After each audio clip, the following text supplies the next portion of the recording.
We weren't selling products. We were building something town by town. And it worked.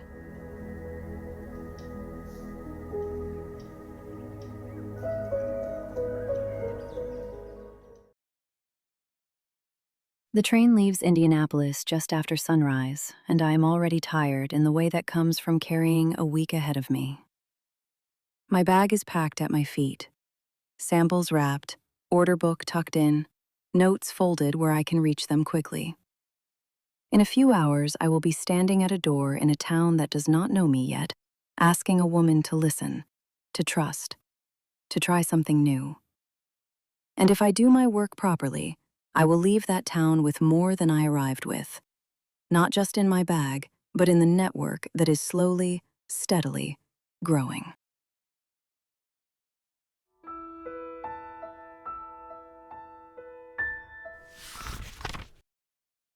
There is a particular way of folding a blouse so that it does not wrinkle. You tuck the sleeves first, crossing them at the back as though the blouse is hugging itself. Then you roll from the collar down, firm and even, the way my mother taught me to roll pie dough, with the whole palm, not just the fingers. You press lightly. You do not rush. And when you open that suitcase 3 towns from now, the blouse comes out almost smooth, and you can stand before a woman at her kitchen door looking like someone who has come from somewhere, rather than someone who has been sleeping on a train. That detail matters more than you might think. I know because I have stood at enough doors to understand how quickly a woman decides whether to open hers wider or begin closing it. It is a calculation she performs before I have said a single word. She looks at my bag. She looks at my shoes. She looks at the line of my collar. She is asking herself, is this someone I would invite past the threshold? Is this someone whose word I can trust?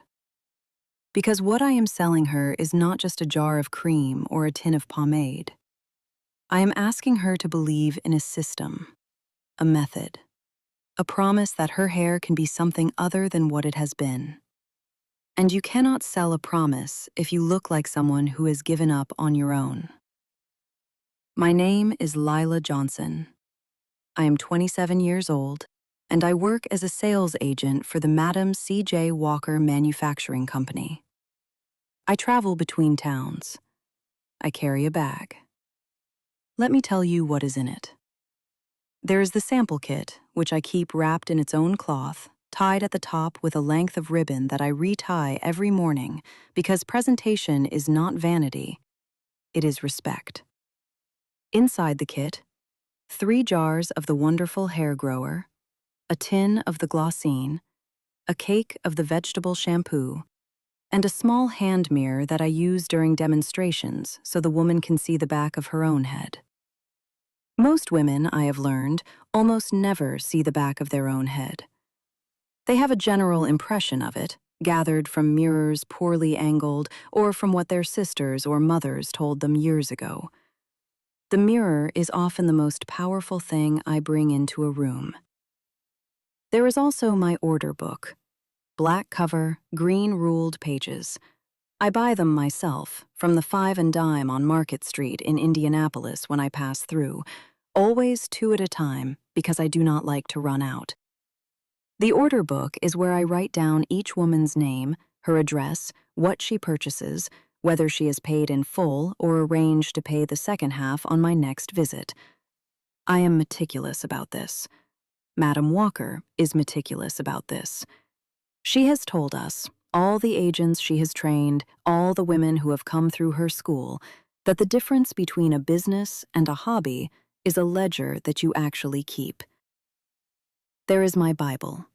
Small, with a worn cover, which I have had since I was 15 and which travels with me everywhere, not because I read it every night, though sometimes I do, but because it was my grandmother's, and because some things you carry not for use, but for company.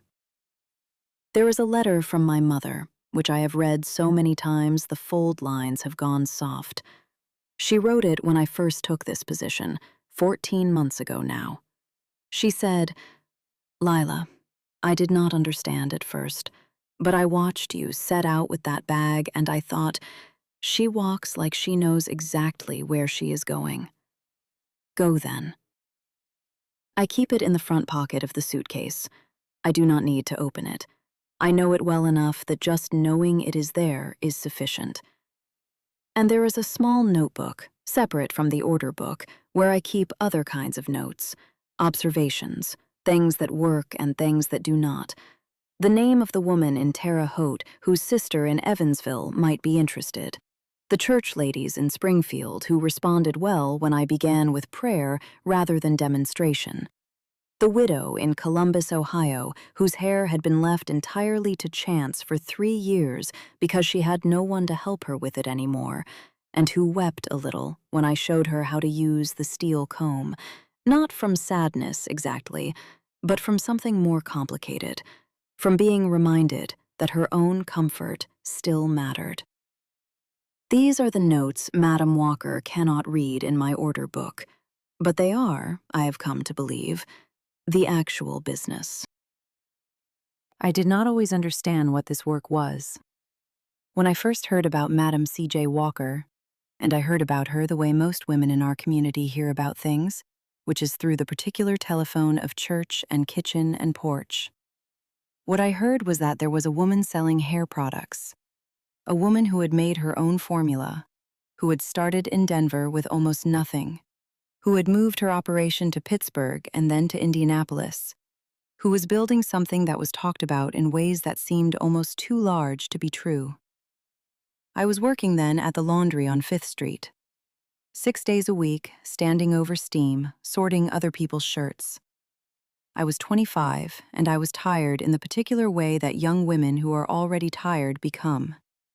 Not just in the body, but in some deeper place. The place that makes plans, the place that expects things of the future. That place had gone quiet in me. Not hopeless, exactly, just quiet. My friend Odessa was the one who told me about the demonstrations Madam Walker's agents were doing at the Second Baptist Church on a Thursday evening. Odessa said, "Come with me. They're showing something." I said I was tired. She said everyone was tired. She said, "Come anyway."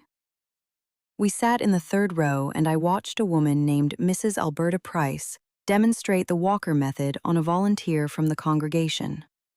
A young woman about my age with hair that was thin at the temples and had broken off in places from years of pressing with instruments that were too hot, or pomades that promised one thing and delivered another. Mrs. Price was methodical and calm. She explained each step. She worked the wonderful hair grower in with her fingertips, massaging in slow circles at the scalp. She used the steel comb with light, even strokes. She talked the whole time about the scalp, about blood circulation, about how healthy hair grows from a healthy scalp, not from the outside in, but from the inside out. And by the end of the demonstration, the young woman's hair was transformed. Not beyond recognition. It was not a miracle. But it was sleek, and it was even, and the broken places were less visible, and she looked, I kept thinking, like she had been tended to. Like someone had given her an hour of careful attention. I did not cry, but I understood something.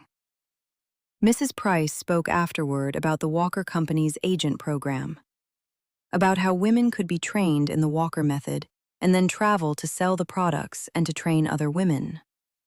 About the commission structure, which she laid out plainly and without embarrassment. A percentage on every sale. A percentage on every agent you trained who then made sales. A system that could, if you worked it, build into something real. Something that compounded. Something that grew. I went home and I lay on my bed in the dark, and I thought about the word compounded. I went back the next week. I spoke with Mrs. Price privately. I asked every practical question I could think of. How much did the training cost? A small fee, manageable. How long was the training?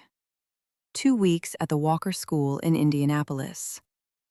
Did I need a husband's permission? She looked at me evenly. No. What happened if a town didn't want to buy? You learned which towns to go to first, she said. You learned to read the room.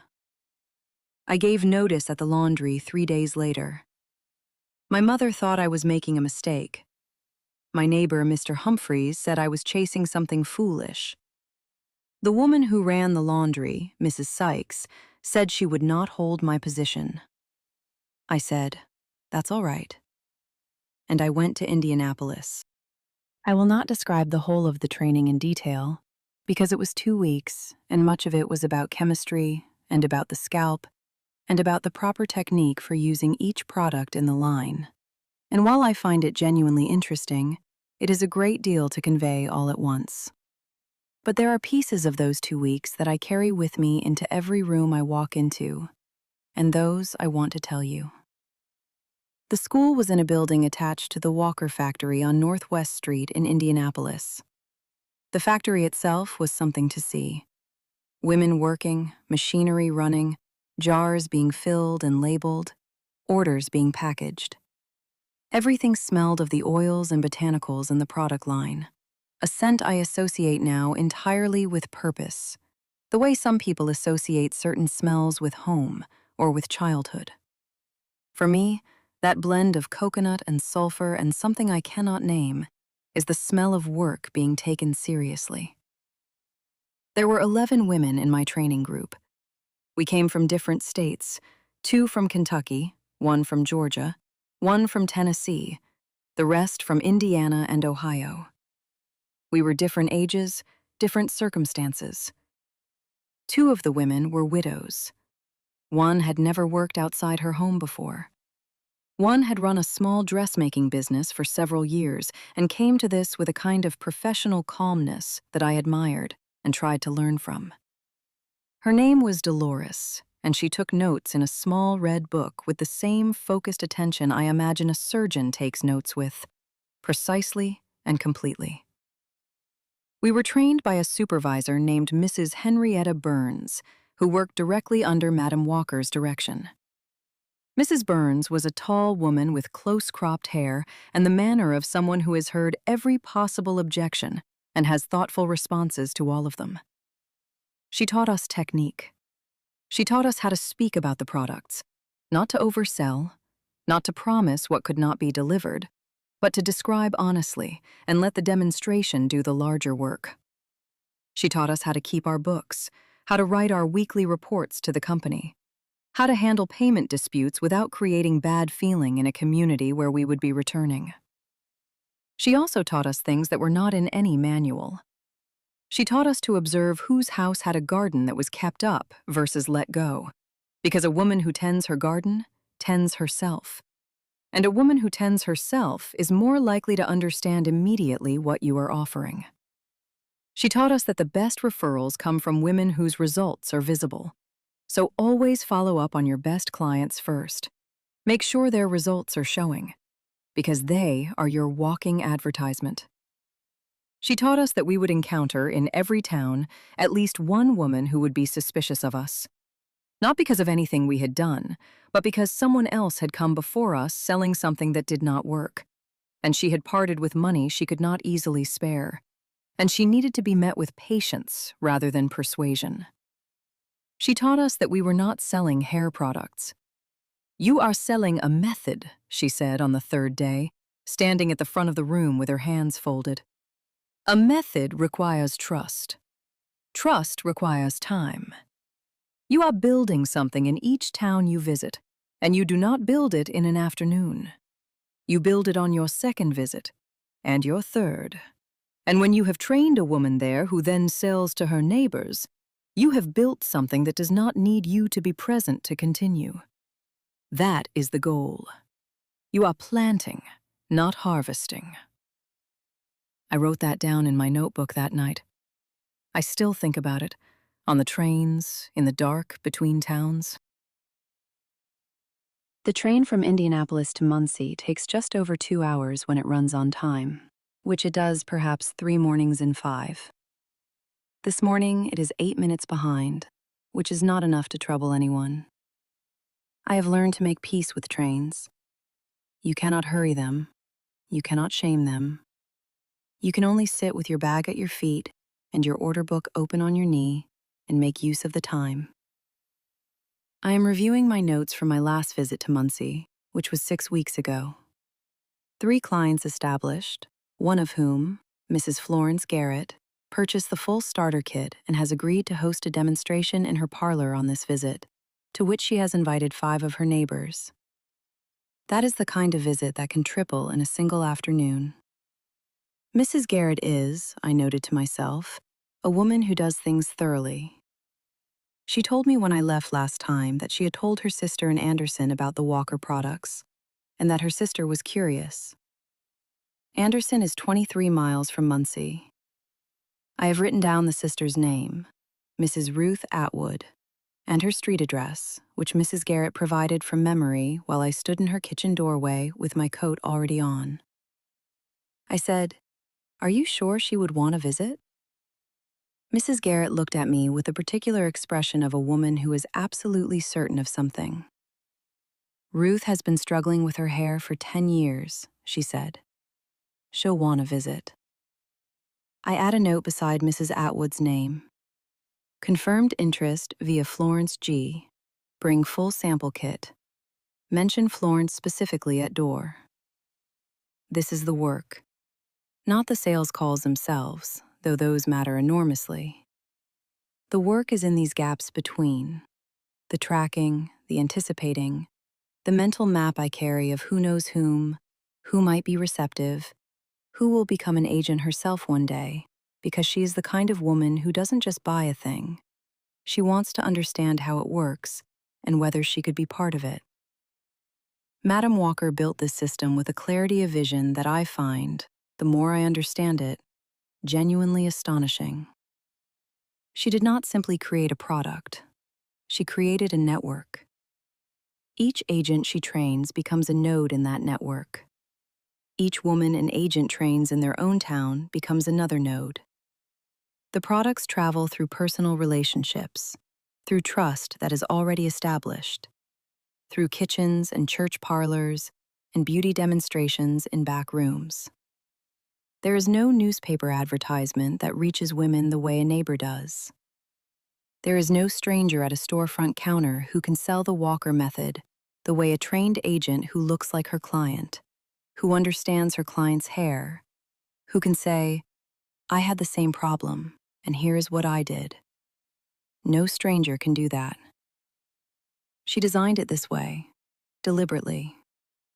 I know this because I asked, during my training, why Madam Walker did not simply sell through regular stores, through pharmacies and general goods shops. Mrs. Burns said, "Because the stores are not built for us. The distribution system is not built for us." So Madam Walker built a distribution system that is. I think about that on trains, too. The train pulls into Muncie at 9:30. The platform is busy with the usual morning movement. Men with briefcases, women with market baskets, a boy shouting something about a newspaper headline that I do not quite catch. I adjust my bag on my shoulder. I check my collar. And I begin.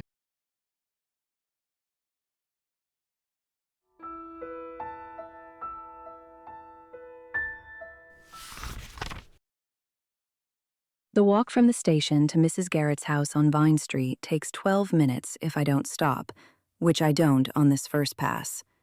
I want to arrive prompt, coat unwrinkled, before any of the invited neighbors have settled in and formed their own impression of the morning without me. Florence Garrett answers the door before I have fully knocked, which tells me she has been watching from the window. This is a good sign. A woman who watches the window for you is a woman who has told the 5 others good things. Lila. She takes both my hands in hers the way women do in the South, which is where she's from originally.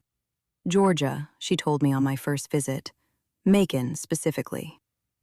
There are women who shake hands and women who hold them, and Florence is a holder. Come in. They're all already here.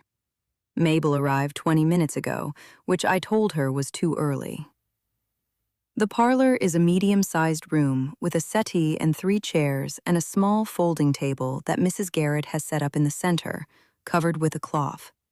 For my demonstration, I realize, which is a thoughtfulness that I note mentally as evidence of exactly the kind of person she is. On the settee, 2 women I don't recognize. In the chairs, 2 more, and one standing near the window, pretending to look out, but watching me come in. 5 women, as promised. I take off my coat. I set my bag down beside the table. I smile, genuinely, not performed, because I have learned that women who sit in a parlor to watch a demonstration are watching you as much as the products, and they can tell the difference between a real smile and a selling one. Good morning, I say. My name is Lila Johnson. I'm a sales agent for the Madam C.J. Walker Manufacturing Company out of Indianapolis. Florence has been kind enough to invite me here today and kind enough to invite all of you. And I hope by the time we're done this morning, you'll feel your time was well spent. I pause. I look around the room. First, though, may I ask everyone's names? Because I find demonstrations go better when I know who I'm talking to. This is one of Mrs. Burns's lessons. Ask names first. It changes the room immediately, from an audience watching a performance to a group of individuals having a conversation. The woman near the window, who has still not quite turned away from it, turns fully around when I ask and says her name is Naomi. I repeat it back to her, and I look at her hair, the way I look at everyone's hair. Not obtrusively, not with the evaluating stare of a professional making you feel examined, but with the quiet attention of someone who is genuinely curious. Naomi's hair is pulled back severely, and at the front hairline I can see the kind of breakage that comes from years of tight styling, from the tension of styles meant to control rather than support. I file this away. I do not comment on it yet. The other women, Pearl, Constance, Helen, and Mabel, who is, I learn within 30 seconds, the talker of the group, which is both useful and requires management. I open my sample kit. I begin. The Walker method, as I was trained to present it, has 4 stages: the wash, the treatment, the pressing, and the finishing. I do not always do all 4 in a parlor demonstration. I adapt depending on how much time we have and who has volunteered as my subject. Today, Florence has arranged for her niece, a girl of about 16 named Cora, to be the demonstration subject. Cora is sitting in a kitchen chair that Florence has brought into the parlor, and she looks the way most young people look when they are about to be a demonstration subject for something, half nervous, half secretly pleased to be the center of attention. Cora, I say, I'm going to tell you exactly what I'm doing as I do it, and if anything is uncomfortable, if anything feels wrong, you just say the word, all right? She nods. I begin with the scalp examination. This is the part most people don't expect. They expect me to immediately apply something to begin the transformation. But I spend several minutes simply looking and lightly touching, describing what I observe, the condition of the scalp, where it is dry, where there is buildup, the state of the hair shaft at different points. I explain what I am looking for and why it matters. I explain the basic science, that the hair we see above the scalp is, in a sense, already finished. What we can change is the environment from which new hair grows, the health of the scalp itself. Mabel asks 3 questions during this portion. They are good questions, even if she asks them before I have completed my sentence. I answer each one fully, because Mabel, I have learned in 30 minutes, is the woman in this group whose opinion will matter most to the others. If Mabel becomes a believer, the room becomes a room of believers. The wonderful hair grower goes on next, massaged into the scalp with the fingertips. I explain the ingredients insofar as I know them.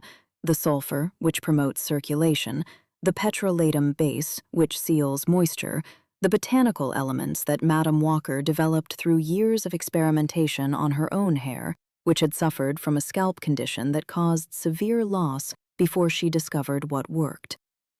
I tell them this story, Madam Walker's own story, because it matters. This is not a product invented by a stranger with no stake in the problem.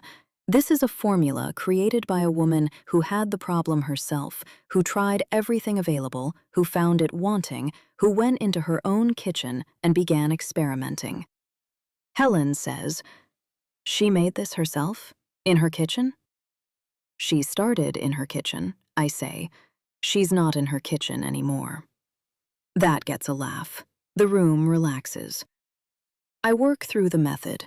I use the steel comb on Cora's hair, slowly, carefully, explaining the temperature, the motion, the reason you work from the ends toward the scalp and not the reverse. Cora's hair responds well.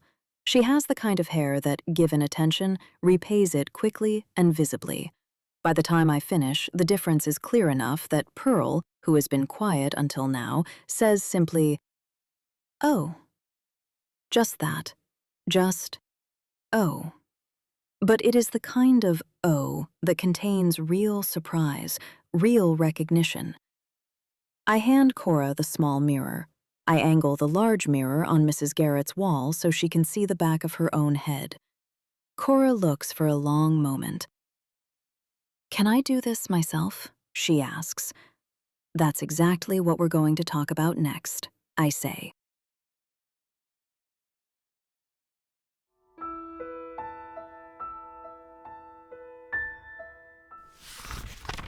The sales portion of a demonstration is, in my experience, the portion that most agents find hardest. Not because the women are unwilling. Usually, by the time the demonstration is over, there is real interest in the room. But because money is a particular kind of conversation, and women, in particular, have often been taught that discussing it directly is somehow impolite.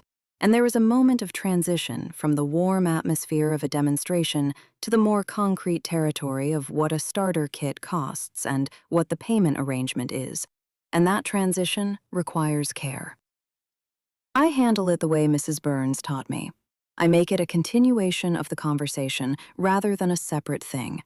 As I'm wiping down the comb and folding my cloth back over the sample kit, I say, without looking up, in the same conversational tone as everything before, "Now, for anyone who wants to try this at home, the starter kit includes everything you saw me use today. Let me tell you what's in it and what it runs." And I lay it out simply, with the prices, with the payment arrangement if they would prefer to split it over 2 visits. I don't apologize for the cost. I don't add qualifiers. I state it plainly, the way Mrs. Burns states things, as a fact, the way the weather is a fact, neither asking for approval nor bracing for objection. And then I look up. 3 of the 5 women in the room buy something today. Pearl buys the full starter kit, which surprises me a little. She has said very little during the demonstration, and I sometimes find the quiet ones take longer to decide. But she opens her purse with the certainty of someone who made up her mind 20 minutes ago and was simply waiting for the right moment to act on it. Helen buys the vegetable shampoo and the Glossine, saying she wants to try it first, before the whole kit, which is perfectly reasonable and which I encourage because a woman who tries one product and sees results will buy the rest on my next visit. I have watched this happen many times. Constance asks if she can think it over, which of course she can, and I give her one of my cards, which I have printed myself at a small expense that I consider simply part of the work, with my name and the Walker Company name and my contact route, so she can reach me when she decides. Mabel does not buy today. She asks a great many questions about the company itself, about Madam Walker specifically, about how the agent program works. I answer everything, and as I'm putting on my coat to go, she says, almost to herself, "I've been thinking about wanting to do something." I turn around. "Something like what?" I ask. She looks at me directly for the first time since I arrived. "Something of my own," she says. I sit back down.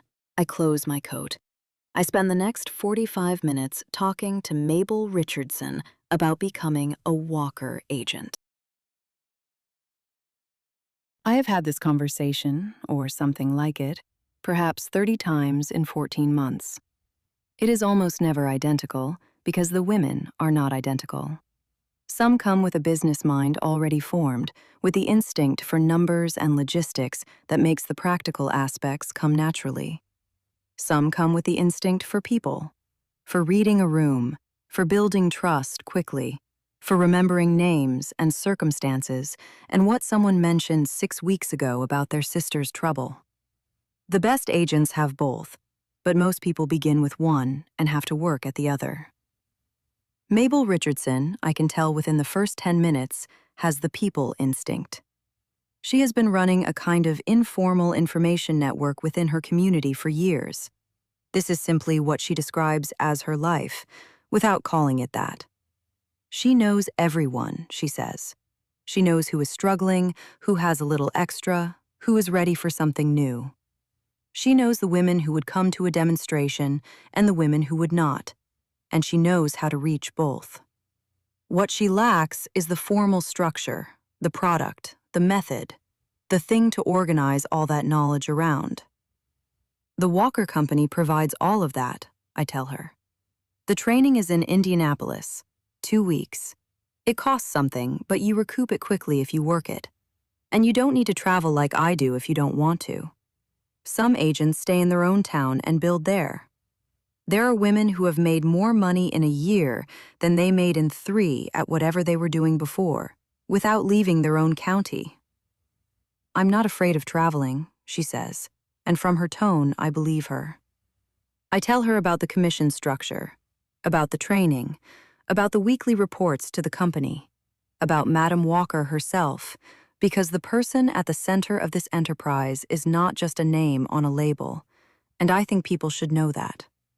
I tell her, Madam Walker started life as Sarah Breedlove, born in Louisiana in 1867, the daughter of former enslaved people.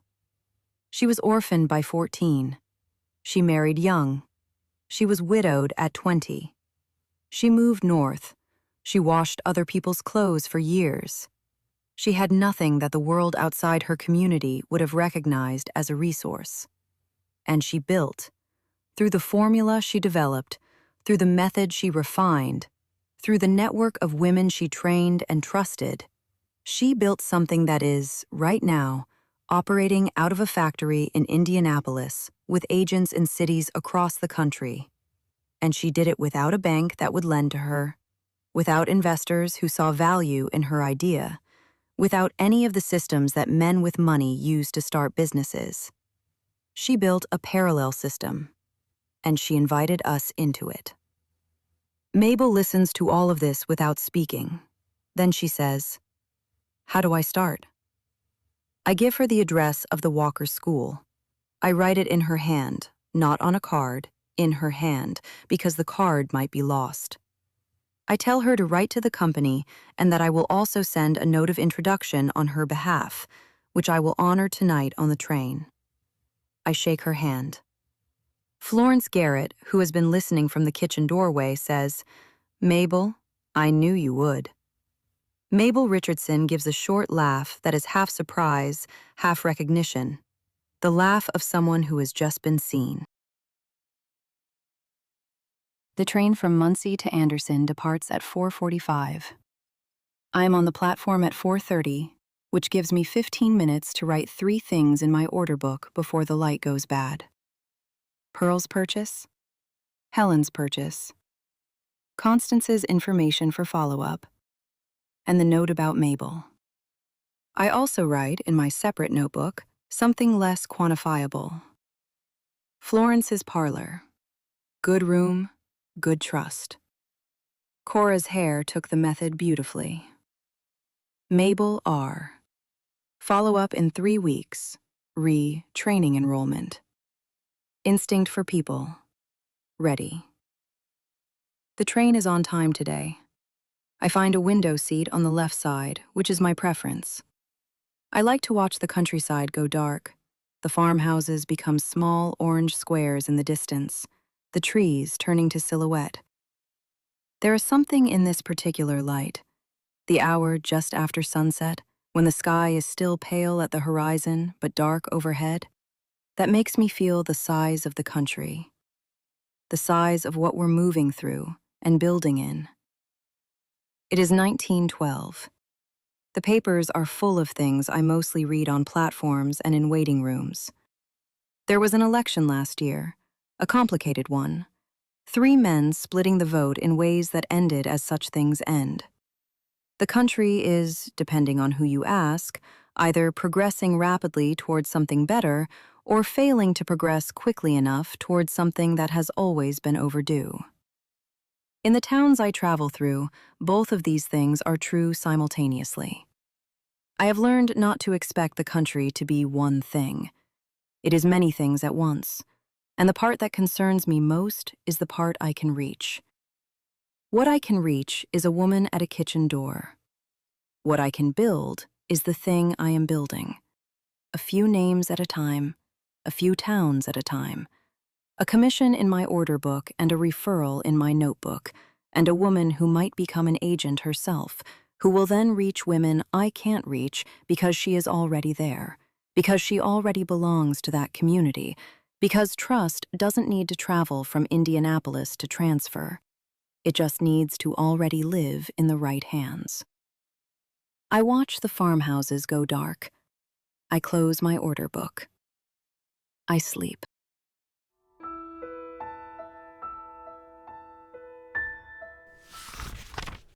Ruth Atwood's house is on Meridian Street, third from the corner, with a front porch that has 2 chairs on it, both with cushions, which in my experience signals a woman who uses her porch regularly, which in turn signals a woman who talks to her neighbors regularly, which is the kind of woman a Walker agent wants as a client. I ring at 9 in the morning. Florence Garrett's letter, which I wrote on the train and posted from Muncie Station before boarding, may or may not have arrived before me, depending on the post. I hedge my uncertainty by saying, when Mrs. Atwood answers the door, "Good morning. I'm Lila Johnson with the Walker Company.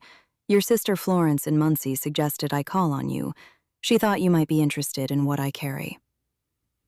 Ruth Atwood is perhaps 40, with the direct gaze of a woman who makes up her mind quickly and holds to it.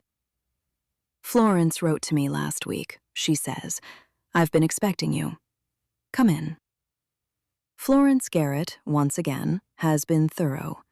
Mrs. Atwood's kitchen is a good working kitchen, a place where things are made, not just heated. There are herbs drying at the window. There are jars of preserved things on the shelf. She makes coffee without asking me if I want it, which I take as both hospitality and an indicator of her character. She is not a woman who waits for people to ask for things they clearly need. I take out my sample kit. I begin, as I always do, by asking her to tell me about her hair. This question surprises some women. They expect me to look and assess and prescribe, but I have found, and Mrs. Burns taught this as well, that asking the woman to describe her own experience of her hair is one of the most useful things I can do, both for the practical information it yields and for what it communicates. That I am listening, that her own knowledge of her own self matters, that this is not something being done to her, but something being done with her. Ruth Atwood tells me about 10 years of breakage. She tells me about the hairline that keeps moving back, millimeter by millimeter, year by year. She tells me that she has tried 3 other products. She names 2 of them, both of which I know, and one of which I know to be genuinely problematic because it contains lye in too high a concentration. She tells me about the pressing comb her mother used on her hair throughout her childhood, which was effective but painful, and which she has always associated, irrationally she says, with the smell of burning, even when nothing was burning. She tells me that she has come to think of her hair as simply something to manage rather than something she can feel good about. I listen to all of this. Then I say, Let me show you something different. The part of this work that moves me most, and I am careful about this word, moves, because I did not come into this work expecting to be moved by it. I came into it expecting to make a living, which is also a real thing and not lesser for being practical. The part that moves me most is the hairline. Specifically, the hairline of a woman who has lost ground there, who has watched it retreat and accepted the retreat as permanent, who has stopped thinking of that territory as hers. What the Walker method does, done consistently and correctly, is create the conditions for recovery. Not overnight, not in one session, but over weeks and months, with the regular application of the hair grower working the scalp, increasing circulation, giving the follicles at that tender edge the conditions they need. And with the cessation of the practices that caused the damage in the first place, the too tight braiding, the too hot pressing, the harsh chemicals, what you begin to see is the return of something. Fine hairs at the edge, at first almost invisible, then thicker. The hairline coming forward again, slowly, as though it had only been waiting for the right conditions. I have seen this happen to women I have followed up with over months. I have watched it happen in real time, when a woman I treated 3 months before opens her door and I see, before she has said a word, that something has returned. I do not promise this to Ruth Atwood today. I describe what is possible with care and consistency, and I say, I have seen this happen. I cannot guarantee it because every scalp is different, but I have seen it happen enough times that I believe it can happen for you. She looks at me for a long moment. She says, all right. She buys the full kit. What I do not tell you about any single transaction is the amount that happens around its edges. Ruth Atwood. While I am packing up my kit, mentions a woman named Clara Simmons who lives 4 streets over and who has been asking Ruth about her hair since Ruth wrote to Florence about this very thing. Apparently, the letter Ruth wrote to Florence in which she mentioned her hair also mentioned that she was expecting a visit from a Walker agent, and Florence's reply mentioned me specifically. And Clara Simmons was at Ruth's house last Tuesday afternoon when that letter arrived and asked very pointed questions. Clara is not shy, Ruth says, in a tone that suggests Clara Simmons is in fact extraordinarily unshy. I write down Clara Simmons's address. I ask Ruth if she would be willing to accompany me to Clara's door as an introduction. Ruth says she can do that right now, this morning, if I have time. I have time. This is how the network actually works, in practice. Not through my own persistence alone, but through the willingness of women like Ruth Atwood and Florence Garrett to be a bridge. To say to their neighbors, I know this person. She is trustworthy. What she carries is real. Come and see.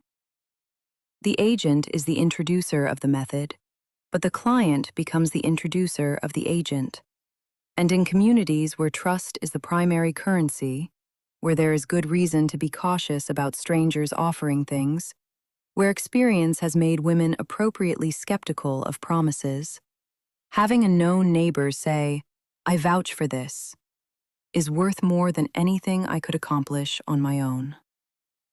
Clara Simmons is at her door before we fully reach the porch, as though she has been watching the street. You're the Walker woman, she says, looking at me. I am, I say. Good, she says. I've got questions. Clara Simmons buys a starter kit, asks 3 questions I have not been asked before and have to think carefully about before answering. And then, before I have put my order book away, asks how one becomes an agent. By noon, I have had this conversation twice in one day. I walk back to my boarding house on the east side of Anderson, feeling something I have learned to recognize as the particular satisfaction of a day in which the thing you built got slightly larger. Not dramatically, not all at once, but a few nodes wider, a few threads stronger, a few women closer to something that could change the practical shape of their lives. I eat a sandwich at the kitchen table of the boarding house, owned by a Mrs. Phyllis Morton, who charges $2 a night and who has, on my second visit, begun leaving a piece of pie on the table with the room key. I do not know if she does this for all her guests or just for me. I have not asked, because some things it is better not to examine too closely. I write my letters.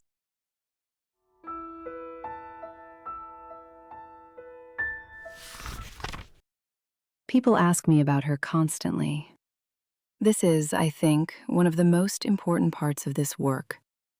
The part where I am not just a seller of products, but a representative of a story, of a proof that a certain kind of thing is possible. And women want to know about her. Who she is, where she came from, what she is like. They ask as though they are asking about someone they might already know, or might want to know, or want to believe is real and not a legend. I tell them what I know. I know what Mrs. Burns told us in training, and I know what I have read. She has been written about in the Indianapolis Freeman and in other papers that cover our community's affairs, and I read everything I can find. I know that she was born Sarah Breedlove in Delta, Louisiana, on a plantation where her parents had been enslaved. I know that she moved to Vicksburg, Mississippi as a young child, that she was orphaned by 14, that she married a man named Moses McWilliams at 18, some accounts say to escape her brother's household where she was living and working in conditions that gave her very little of anything that resembled choice. I know that her husband died when she was 20 years old, leaving her with a 2-year-old daughter named Alelia, and that she moved north to St. Louis, where she had brothers, and washed laundry for 18 years. 18 years. I say this carefully when I tell the story, because I want the weight of it to land. 18 years of other people's laundry. 18 years of steam and wet fabric, and the particular kind of exhaustion that comes from labor that begins before the rest of the world wakes and continues until after it sleeps. And during those years, she began to lose her hair. A scalp condition, the cause debated. Some say stress, some say diet, some say the harsh washing products she used daily in her work began taking her hair, which is its own particular cruelty. The work that was supposed to sustain her was taking something from her that she could not easily replace. She tried what existed. She found it wanting. And here is the part I emphasize, because this is the part that matters. She did not accept the lack of a solution as permanent. She began experimenting. She consulted what she could find. She prayed, she said later. And she said that a formula came to her in a dream, which may be true and may be the language of a spiritual woman describing the workings of her own unconscious mind. And either way, the result was a formula that worked. She began selling what she made to her neighbors. Then she took a position with another hair care businesswoman, Mrs. Annie Turnbow Malone, selling the Poro products, which is how she learned the business side of this, the selling and the demonstration, and the way a network of agents works in practice. Then she moved to Denver, where she had a sister-in-law, and began making and selling her own product under the name Madam C.J. Walker. C.J. for her second husband, Charles Joseph Walker, who helped with advertising in the early years, and Madam as a title, the kind of title a French woman in business would use, a title that conveyed dignity and expertise, and a certain deliberate formality that she chose and that suited the seriousness of what she was building. She moved to Pittsburgh. She moved to Indianapolis. She opened the factory. She opened the school. She began training agents, dozens of them, then hundreds. And she is still building. When I tell this story, and I find myself telling it in full or in part in almost every extended conversation I have in this work, I try not to make it sound too neat, because I think the neatness can actually distance people, can make it sound like something that was destined to happen, when the truth is that it happened because she decided it would, in conditions designed to prevent exactly that kind of deciding. The conditions of her birth. The conditions of widowhood at 20. The conditions of Jim Crow, which were present through every part of this story, and which required her, at every step, to build around, rather than through, the systems that were not built for her. A parallel system, I heard someone describe it once, and that is exactly right. She built a parallel system. And when I sell a jar of hair grower to Ruth Atwood in Anderson, Indiana, and Ruth Atwood introduces me to Clara Simmons, and Clara Simmons becomes an agent who then sells to the women on her street, we are all extending that system outward. We are all threads in something she wove. I should also tell you what is hard, because honesty is part of the method too. There are doors that do not open. There are towns where I am not welcome in certain establishments, where I must arrange to be met at a particular address rather than walk freely from the station, because the street between the station and the address is not one on which a woman like me can move without incident. This is not always the case. It depends on the town, on the year, on the mood of the particular morning. But it is always a calculation I make before I arrive anywhere. I know which train cars I can sit in. I know which waiting rooms. I know which boarding houses will take me and which will not, and I plan my routes accordingly. And I carry myself the way my mother told me to carry myself, as though I am expected, as though I belong, which I do, which is a truth that certain arrangements of the world have not yet managed to receive. There are also days when the method doesn't work as cleanly as I would like, not because the product fails. The products are what they are, and they are good, and they work when used properly. But sometimes a woman is too far gone in damage, from years of things that worked against her hair's health, and the recovery is slow or partial or takes much longer than either of us hoped. And I have to be honest about that. I have to say, this will take time, and I cannot promise what exactly time will bring. This is harder to say than it sounds. Women who have been suffering want to be told something will work now, will be obvious quickly. And I understand that want entirely, but I cannot sell false hope. Mrs. Burns was clear on this, and Madam Walker's own philosophy is built on it. You tell the truth about what the product is and what it does, and you let the truth be enough. Because if the truth is not enough, then you have the wrong person in the chair, not the wrong product in the jar. There are also the economic realities that I navigate carefully. A starter kit costs several dollars.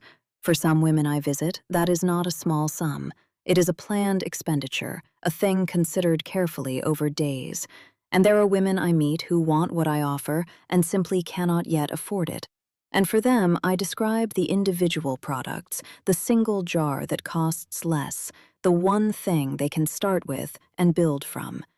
And sometimes I leave a sample rather than a sale, because planting something now is better than having the conversation end at the door of cost.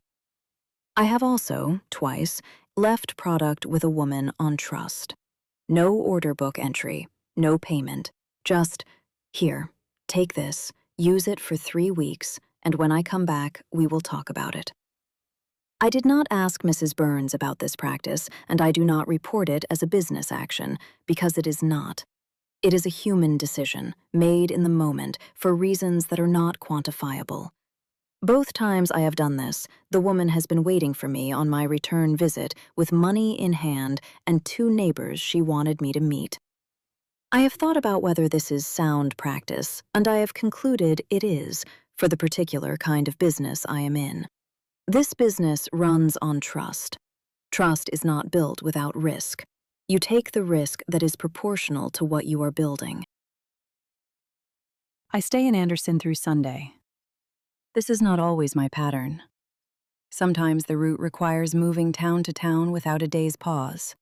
But this week, the route allows it, and I choose it deliberately. Because Sunday is when people are unhurried, when the women I want to reach are not at work or managing children's schedules, but are moving slowly, visiting neighbors, recovering from the week. Sunday is a good day for conversations that are not rushed. I go to church. This is both sincere and practical. I am a woman of faith, and I also know that a church is the center of a community in a way that nothing else quite replicates, and being present there places me in a network of introductions that no canvassing could achieve. I sit where someone can sit next to me. I introduce myself to the woman who does, a Mrs. Josephine Carter, who is perhaps 50, with gray at her temples and the settled manner of someone who has been a fixture of this congregation for decades. After service, in the fellowship hour, I meet 9 more women. I do not sell anything on Sunday. This is a personal rule that I keep consistently. Sunday is for being in community, not for transactions. The introductions I make on Sunday become the calls I make on Monday. The trust I build in the fellowship hall cannot be built in a sales call. I am there as Lila Johnson, a woman passing through, a member of the same faith community, someone who eats the same pound cake and compliments the same choir. And the business follows from that naturally, on a different day when the relationship is already begun. Mrs. Carter asks me, over coffee, what brings me to Anderson. I tell her. She listens with the careful attention of someone who is already calculating something. My daughter, she says, has been trying to decide what to do with herself since she finished school. She's 21 and she's capable, but she hasn't found the right thing. She looks at me. I do not say anything yet. Would you be willing to talk to her? Mrs. Carter asks. The daughter's name is Vivian. She comes to the boarding house the next morning at 10 o'clock, sits across from me at Mrs. Morton's kitchen table, and in 1 hour of conversation, she reveals herself to be exactly the kind of person who will be extraordinary at this work. Organized, warm, curious, and quietly hungry for something she has not yet been able to name. I give her the Walker School address. I write the letter of introduction that evening.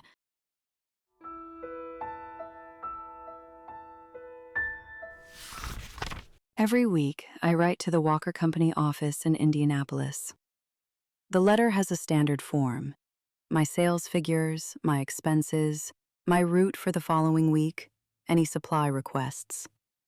This is the accounting. This is how the company tracks its agents and how agents track themselves. Madam Walker designed this reporting structure deliberately.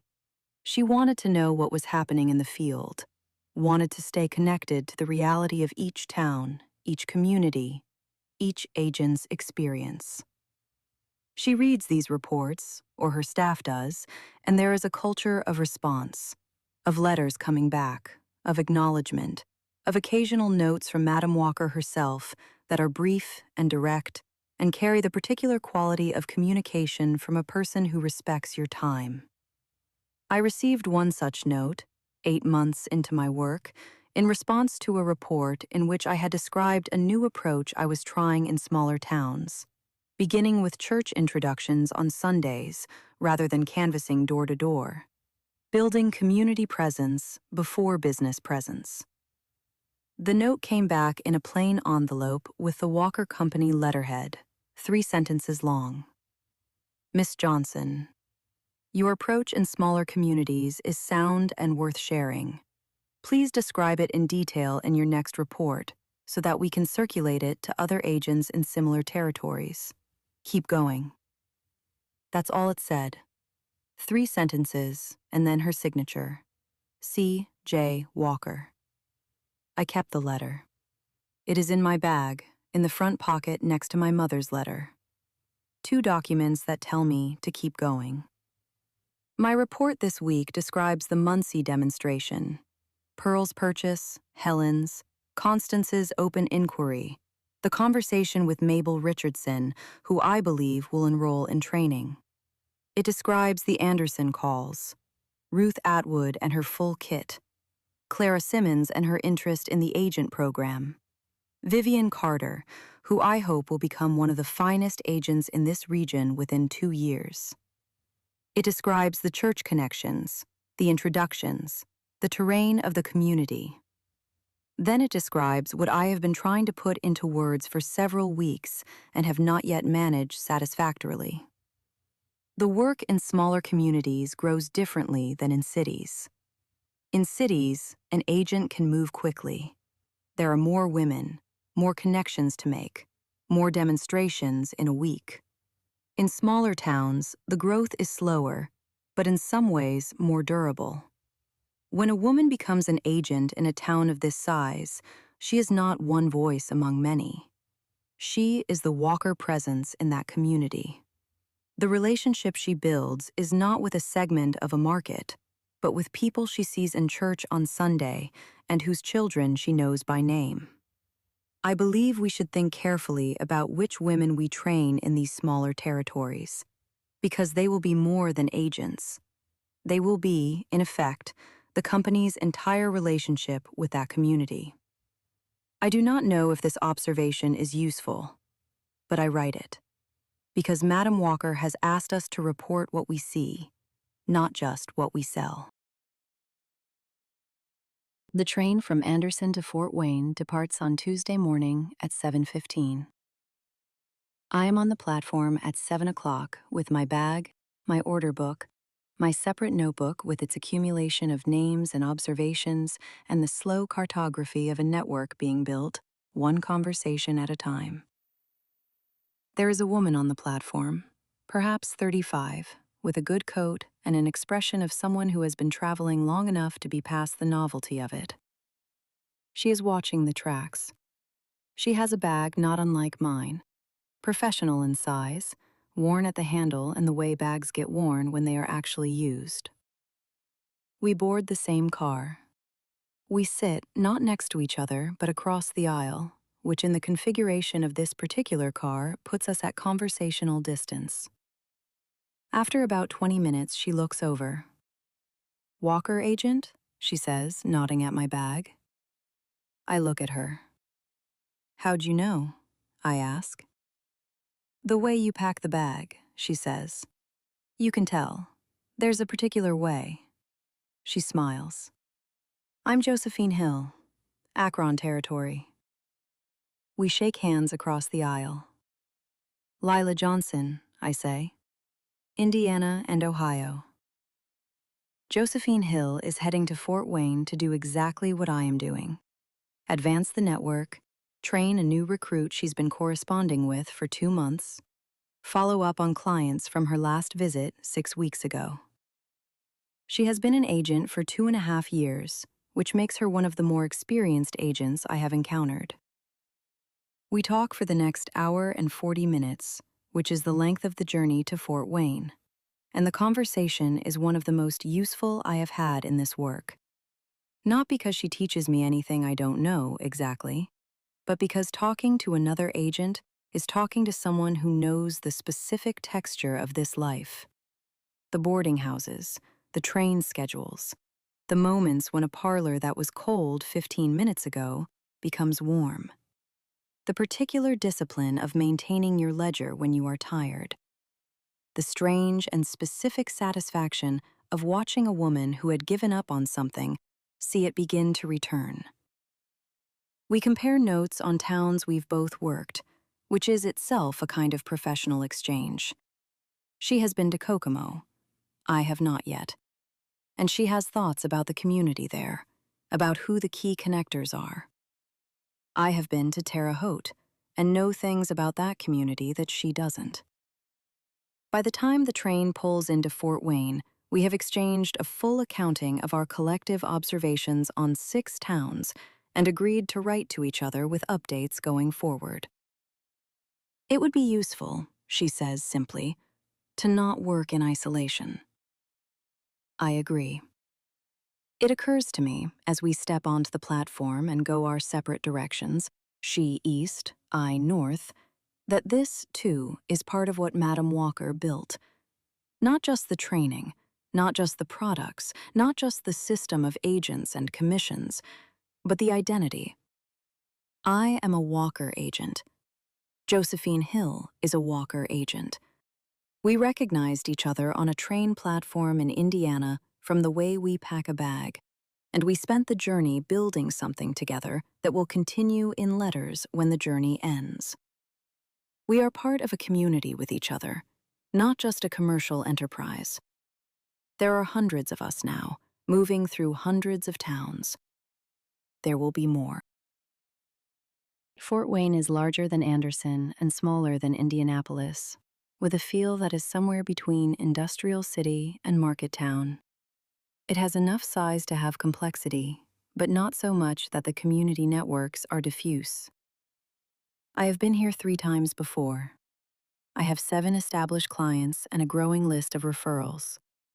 My first call today is on a woman named Mrs. Eunice Dawson, who is perhaps the most reliable client in my entire route.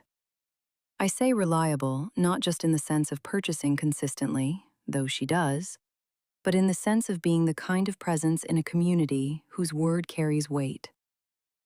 Eunice Dawson is 60 years old, has lived in Fort Wayne for 35 of those years, and is known to everyone. Not famous, not prominent in any formal sense, she has not held position, has not been in the newspapers.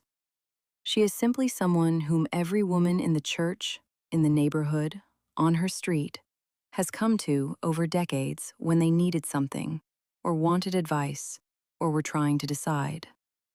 She has that quality I have noticed in certain women, the quality of being trusted without explanation, of being sought rather than seeking. When I knock on Eunice Dawson's door, she opens it and says, "The products are working." This is how she always greets me. Not hello, "The products are working." Which is both true and the most efficient possible endorsement. She shows me her hairline, which has in fact continued to improve since I first saw it 6 months ago. The fine hairs at the front are thicker than they were. The recession has, if not reversed, at least halted. She touches the edge of her hair with one finger, lightly, the way you touch something you are monitoring, and says, "Another 1/4 inch, I think, since you were here." I look carefully. I agree. She invites me in. She has, over the kitchen table, arranged a situation that I recognize as deliberate. There are 3 other women present, all of whom she has clearly told to arrive at this hour on this day. She has set this up without telling me in advance, which is the kind of initiative that I have learned to receive with uncomplicated gratitude, rather than mild irritation at the surprise. She knows more about how to deploy a situation than I would if I planned it myself. The 3 women are new to me. One has brought her daughter, who is about 18. They are here because Eunice Dawson said they should be. I open my kit. 2 hours later, I have made 4 sales, collected 2 inquiries about the agent program, and been given the name of a woman in a town 30 miles east. A woman Eunice Dawson describes as the right person in the right place, if you can get to her, whom I have never encountered on my route, and who, Eunice says, has been asking about Walker products since she read something about Madam Walker in a newspaper 2 months ago. Which newspaper? I ask. The Freeman, Eunice says. That piece about her factory. So the Indianapolis Freeman is working for us too, in its way. I write the note in my notebook. 30 miles east. the right person in the right place. I attended the Walker Agents Convention in Indianapolis last spring, which was the first such convention, and it is one of the most remarkable things I have participated in my life. There were agents from across the country, women from Georgia and Alabama and Tennessee who had built networks in the South, which is a different kind of work than mine, in a different kind of terrain, with different conditions to navigate. Women from New York and Philadelphia, who worked in cities so large that their entire route might fit within 20 city blocks. Women from small towns like me, and from large cities, and from places in between. We were gathered in a large hall in Indianapolis. I do not have the precise count, but I believe we were several hundred, and Madam Walker herself spoke. I have tried since then to describe this to people, and I find language imprecise for it. She is not a theatrical speaker. She is not what I would call an orator in the formal style. She does not use the ringing cadences of a preacher or the polished periods of a politician. She is direct. She speaks as a woman speaking to other women, which is its own particular style, one that assumes intelligence and does not perform for effect. She says exactly what she means, and what she means is always more than what most people would manage to say. She spoke about what we were building, not just a business. She was clear that the business must be taken seriously, that the numbers must be kept and the products sold and the training completed correctly, because sloppiness would undermine what she had built. And what she had built mattered beyond the sum of its transactions. But she spoke about the larger thing.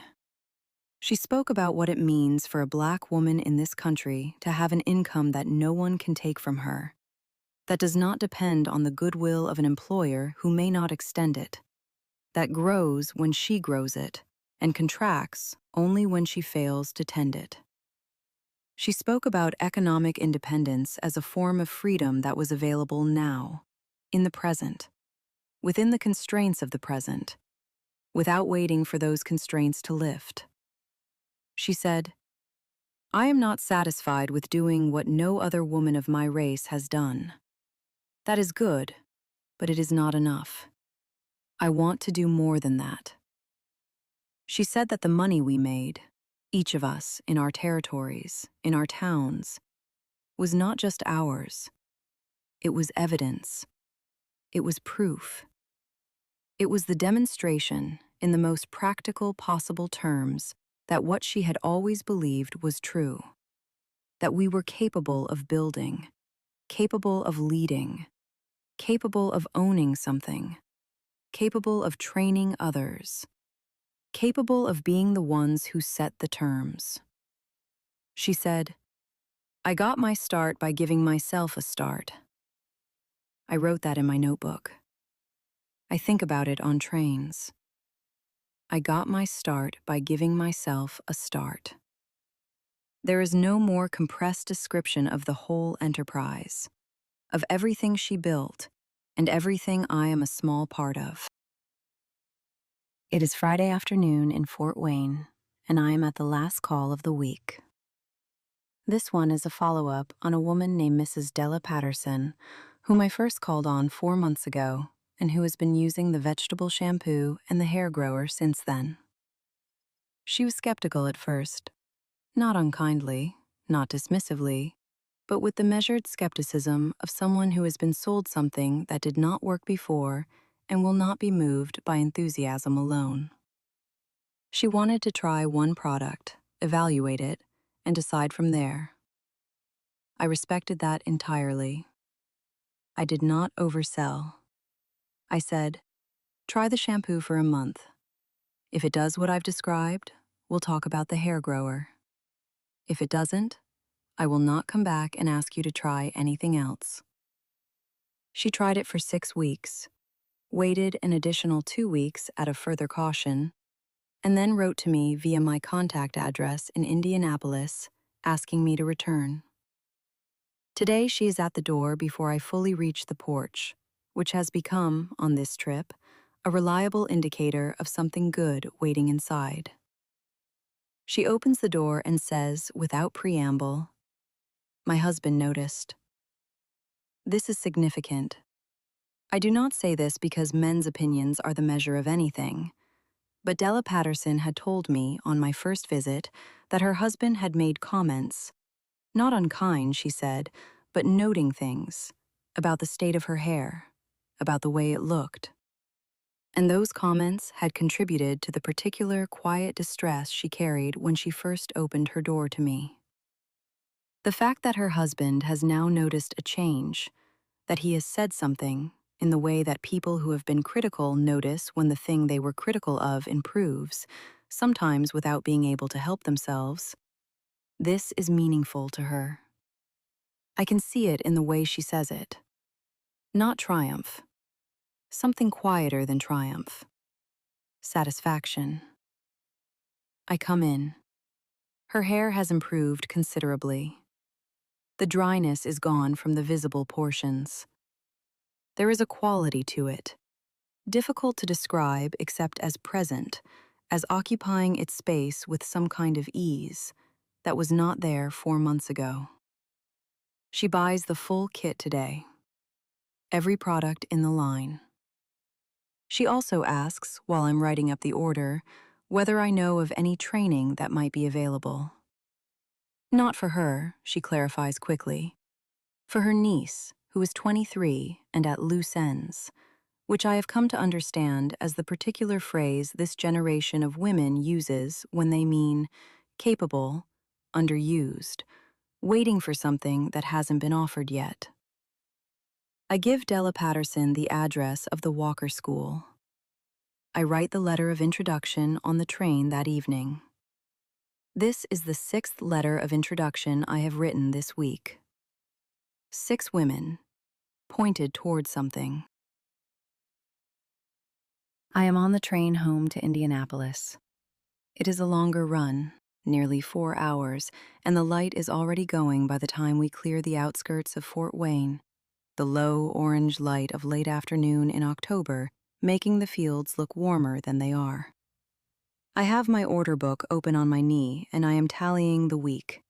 Not just the sales, those are clear enough, a column of figures that adds to something I am pleased with but not complacent about. I am tallying the other things. The letters of introduction written, 6. Probable new agents, 3, perhaps 4. New clients acquired, 11 across 3 towns. Follow-up visits required, 8, with dates noted. And then the things in my separate notebook, the less quantifiable things. Mabel Richardson in Muncie, who wants to do something of her own. Clara Simmons in Anderson, who asked 3 questions I had to think about. Vivienne Carter, 21, waiting for the right thing. Della Patterson's niece, 23, at loose ends. Josephine Hill of Akron, who I will write to with shared observations on 6 towns. And Eunice Dawson, who has been showing every woman she knows for 6 months without title or commission, simply because she believes in what she is showing them. I close the separate notebook. I look out the window. It is a particular thing to be 27 and to know that you are part of something larger than yourself. Not absorbed into it, I am still entirely myself, with my own ambitions, my own savings growing in their envelope at the back of the suitcase, my own plans that I have not yet fully formed, but that involve, in some not distant version of the future, a house I own, and perhaps a territory of my own to manage, training my own recruits, running the kind of operation that Josephine Hill is beginning to run in Akron, and that the best Walker agents run in their regions. My own plans. But alongside my own plans, the larger thing, the network, the system, the parallel structure that Madam Walker built and keeps building, that she spoke about in that hall in Indianapolis last spring in terms that were practical and also something more than practical. I am a thread in it. That is not nothing. That is, in fact, exactly as much as I mean for it to be, and I chose it, and that is the part that matters most. The bag weighs less on Friday than it does on Monday. This is the simple, physical reality of the work. I leave Indianapolis with sample kits and demonstration supplies, and over the course of the week, the samples are used, the products are sold from my travel stock, and by Friday, I am carrying an order book that is full and a bag that is lighter. Next week, I will restock from the company. I will file my report. I will plan the next route. But there is another kind of weight, invisible, that the bag takes on as the week goes on rather than losing. The weight of what I am carrying back. Names in the notebook. Stories I will not write down anywhere because they are not mine to write. The particular details that this work gives you. The geography of other people's private difficulties. The quiet confidence of a woman who has not felt confident in some part of herself in years. The small, fierce decision that a 21-year-old makes when she finally identifies the thing she wants to move toward. These travel in the bag too. They do not diminish. They accumulate. I have thought about what to call this. Not burden, that's the wrong word, because it suggests a weight that tires rather than a weight that means something. Not treasure, that's too precious, too removed from the practical texture of it. What I keep coming back to is simply witness. I am a witness to a particular thing happening in a particular moment. Women, moving through a world that was not designed for their success, building something in the spaces the world did not bother to close off. Doing it through the method, through the products, through each other. Doing it through the particular kind of trust that can only be built between women who share enough of the same experience to not need everything explained. I am witness to that. I am also part of it. Both things are true. There is a kind of tiredness that is the right kind. Not the tiredness I felt at the laundry, which was the tiredness of labor that had nowhere to go, that did not accumulate into anything that stayed. This is the tiredness of a week that held things, conversations, demonstrations, moments of recognition in someone else's kitchen, figures in an order book, letters written and sent, a network made slightly wider.